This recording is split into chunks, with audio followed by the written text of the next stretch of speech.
Hey everybody, it's Tuesday, February 10th, 2026. The framing crew, they were out here all day yesterday. They got quite a bit of this up. They will probably have all the exterior walls and interior walls finished today, would be my guess. Didn't get a chance to film last night, but figured I'd just shoot a little bit of footage here this morning to give you an idea of where we're at. Still no rain. Not that that's a big surprise. Again, they've got quite a bit of the framing done. I would say probably about a third of it done. And just getting it laid out is probably the hardest part, but now that a lot of the exterior walls are done, interior walls should start coming along pretty quick, I would think. Again, this area is our bedroom. So you got two windows there, sliding glass door, window here, window here. You got the second master suite with a sliding glass door there. This is the living room area right here. We're feeling we're gonna get our trusses delivered today. I've been talking to our builder. He's got to get all the materials ordered for the deck.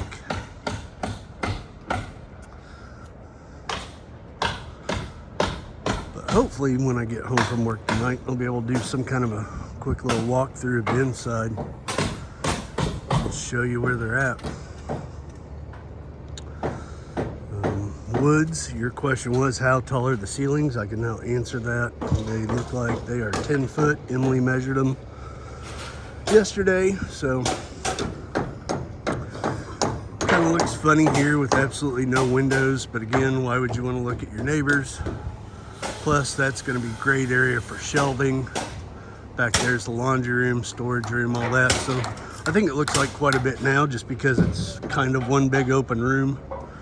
But I think once you have the rooms compartmentalized, it will make a lot more sense on the window situation, because again, we do have a bunch of windows, but they're all facing this way and facing out towards the ponds for obvious reasons.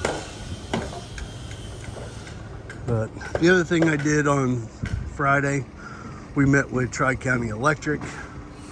We are going to run 400 amp service from the transformer to the house, and then we have to run service back to the barn.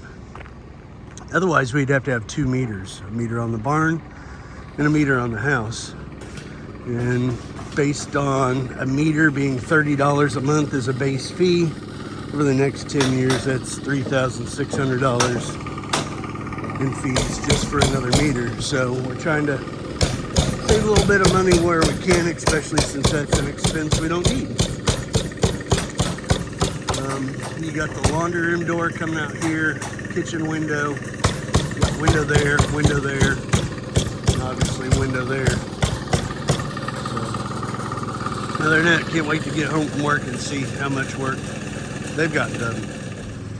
I just got home from work. It's about 5:30 on Wednesday, February 10th.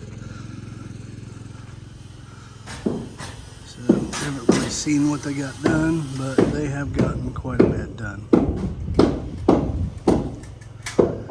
Don't really want to do a walkthrough because they're still working.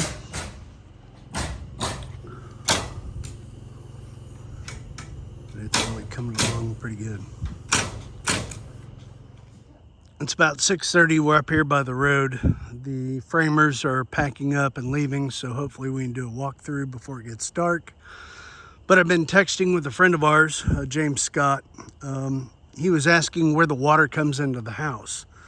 Trying to make a long story short, we paid for the meter up there, and at one point, if you watch previous videos, we ran about 1,000 feet of water line to the barn.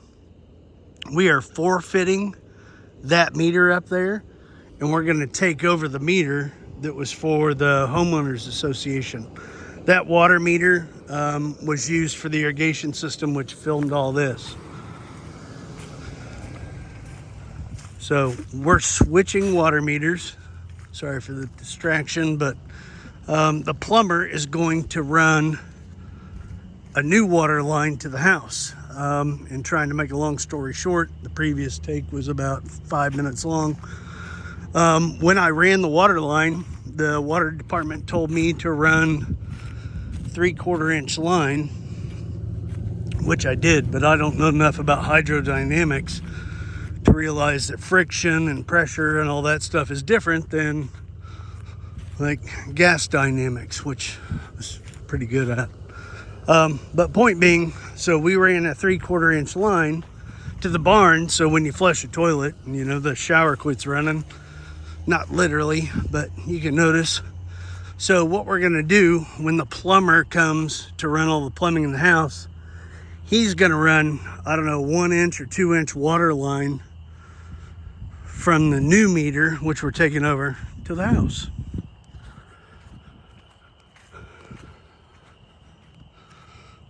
So as you can see, our framers have left. It's getting quiet out here. We'll come over here and take a look, see the inside of the house. If I need to tell you what this is, then it's going to be a long video, but yeah, it's the garage. Doing a couple Mission Impossible moves through here. This is going to be that storage room. This is also going to have our whole house water filter system, which, James, there's where the water's coming into the house. This is going to have our 2 breaker panels.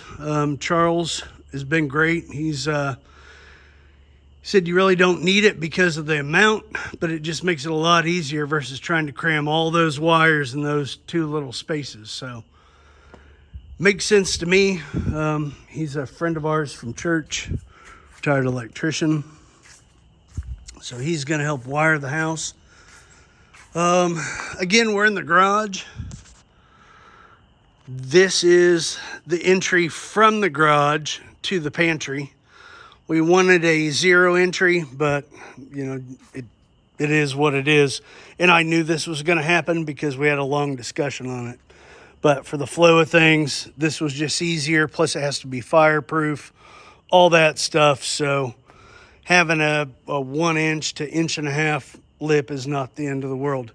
But that's the entryway to the pantry. If you come into the pantry, you've got 2 windows, obviously there. We'll have shelving here, shelving here, shelving here, probably some cabinets. Woods, again, to answer your question, 10-foot ceilings. Coming in here, this would be the kitchen. So the power where the island is going to be right there. We had to change some walls. One of the walls where we needed this to be at least 34 inches. So I think that's why they left that there, is just to confirm before they put that last stud in.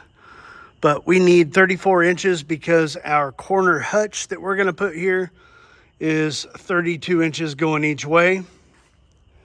This was originally going to be where the refrigerator went, but it was like, where are we going to put some furniture? And then, you know, this is a pretty good size kitchen. So we're going to put the fridge right there.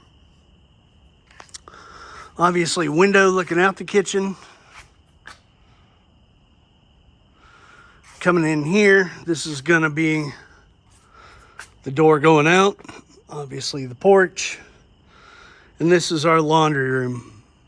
And now that we've got, how many cats do we have? 4. Well, we got 4 inside cats. That's a whole nother video. Coming in here, here's the laundry room and the cat room. Backing up, this is our little water closet, so our half bath. Coming over here, just like a little nook and mudroom area where you can hang your coats and outside clothes. Again, 0 entry from the garage into the house for Mom. Coming over here, this wall needs to be equal to that wall, by the way. Coming in here, this is the foyer coming in. There's a little coat closet right here. Emily hiding in the background. This is going to be, I'm pretty sure it's a gabled and vaulted ceiling, or gabled roof, vaulted ceiling. We've already got the light picked out that Emily got for free. I think I talked about it. If not, we'll talk about it later. This is our massive walk-in closet, which on paper I didn't think it was going to be that big, but now seeing it, it's ridiculous. It's bigger than our old bedroom. But regardless, we're going to have our own little washer dryer here, probably one of those all-in-one units, just because 90% of your laundry, I'll never have to hang up clothes again. So, walk-in closet. I have no idea. Oh, this entry's huge because this was going to be a pocket door. They did not see the plans, so we got to address that. That's a pocket door. No, back up. Nope. Now I'm confused. That is a swinging door, and yes, this is a pocket door because odds are we'll never close it. This is what happens when you overthink things. Sorry for the swing around. But our bedroom, sliding glass doors, window here, window there. Another big debate was how high to put the window because Emily's bathtub is going to go here.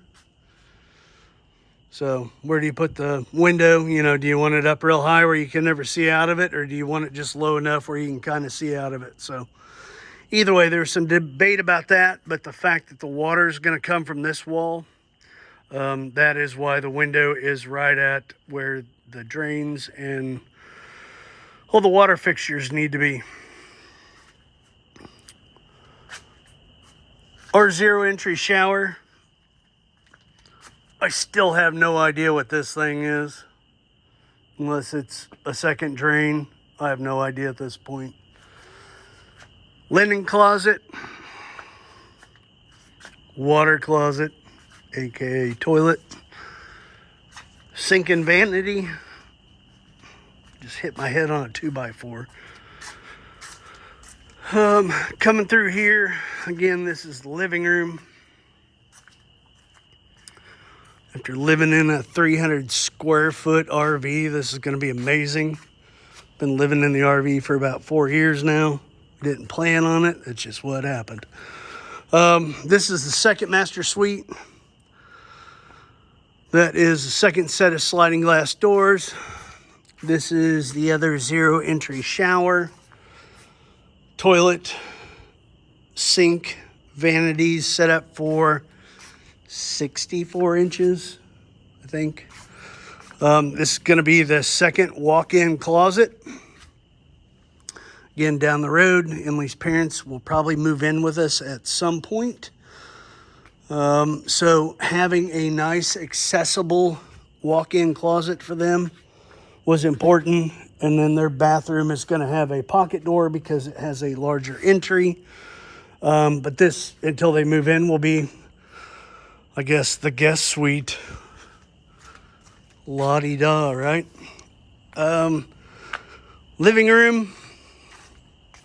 Again, fireplace in the middle. Sliding glass doors on each side. I think in the previous video I talked about the windows and the non-existence of windows on that side of the house.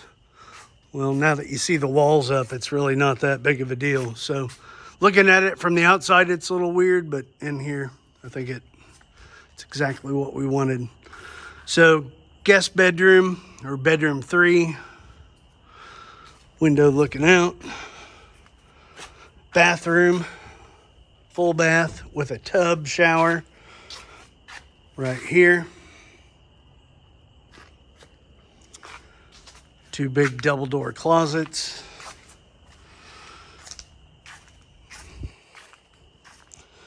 Dining areas right here. So living room, dining, kitchen. And I think that's the first initial tour there. But house is coming along out here at Deer Run Farm.